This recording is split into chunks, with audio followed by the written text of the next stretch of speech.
또 이런 가운데 윤석열 후보 모레부터 대구 경북 지역 방문하는 일정을 검토 중이라고 하는데 박근혜 전 대통령이 사면 이슈가 윤석열 후보에게 어떻게 작용할지 많이 관심을 모으고 있습니다. 근데 또 이 조원진 우리공화당 대표가 박 전 대통령이 침묵하면 제일 고통스러운 건 윤 후보다 이런 발언을 했거든요. 어떻게 해석해 볼 수 있을까요? 네. 근데 뭐 이제 박근혜 전 대통령이 가만히 있더라도 아마 친박계들은 그 일종의 자가 발전을 할 가능성이 높다. 예. 그런 이제 전망을 우리가 할 수밖에 없습니다. 그러니까 한때 이제 친박계가 어떻게 됐던 이제 그 보수 정당, 그러니까 국민의힘 내에서 주류였었단 말이에요.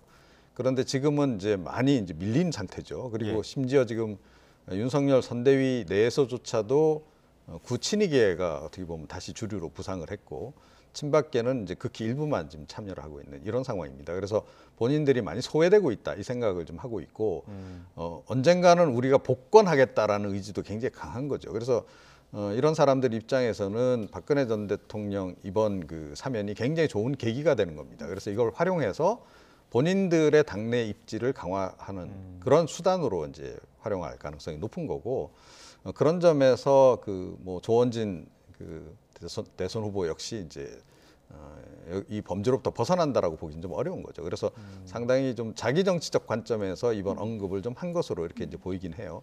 이제 그럼에도 불구하고 당내에서 어찌됐건 그 윤석열 그 후보가 처음 입당할 때부터 이걸 좀 견제 내지는 좀 불편하다는 시선을 좀 내비친 그런 친박계들이 있습니다. 그래서 예. 그들이 좀 이제 뭔가 그 당내에서 좀 활동력을 좀 키울 가능성이 있기 때문에 예. 이거는 단기적으로 윤석열 후보에게 불리하게 작용할 수 있죠. 그러니까 당내 내분이 더 격화되는 요인이 될 수 있는 겁니다. 그래서 아마 그 윤석열 후보로서는 다시 한번 TK 그 민심을 좀 다독일 필요성을 예. 좀 느낀 게 아닌가 이렇게 생각합니다.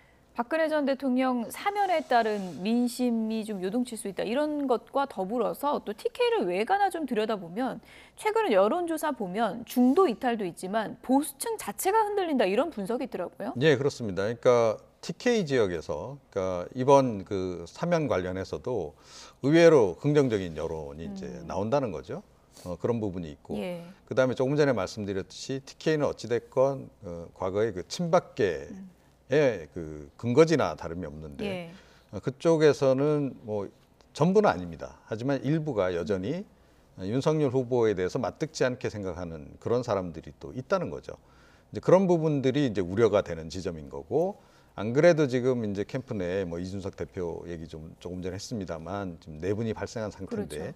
여기에 그 구친이계와 친박계 갈등까지 다시 이렇게 겹쳐진다라고 하면 상황이 상당히 손쓰기 어려운 지경으로까지 갈 수 예. 있는 겁니다. 그래서 이거를 빨리 좀 해결을 해야 되는데 역시 그 출발은 TK 민심을 좀 어찌됐건 관리하는 것 그것부터 시작을 해야 된다 이런 생각을 했을 가능성이 높다 이렇게 생각합니다. 예.